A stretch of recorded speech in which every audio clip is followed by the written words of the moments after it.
সবাইকে স্বাগতম স্বাস্থ্য কথার আরেকটি নতুন ভিডিওতে। আজ আপনাদের জানাবো এমন 5টি দৈনন্দিন অভ্যাস যা গোপনে আমাদের শরীর ভালো রাখে। 1. গরম পানিতে লেবু দিয়ে দিন শুরু করুন। এটি হজম শক্তি বাড়ায়, শরীরকে হাইড্রেট করে আর টক্সিন বের করে দেয় সকালে নাস্তার আগেই। 2. প্রতিদিন অন্তত 15 মিনিট হাঁটুন। এই ছোট অভ্যাসটাই রক্ত চলাচল ঠিক রাখে, মানসিক চাপ কমায় এবং হৃদয় সুস্থ রাখে।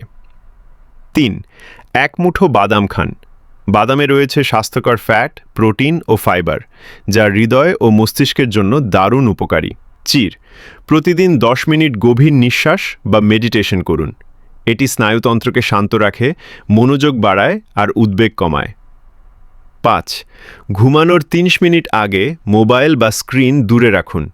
ভালো ঘুম মানে ভালো মুড, শক্তিশালী রোগ প্রতিরোধ ক্ষমতা এবং পরের দিন আরও কার্যকর মস্তিষ্ক।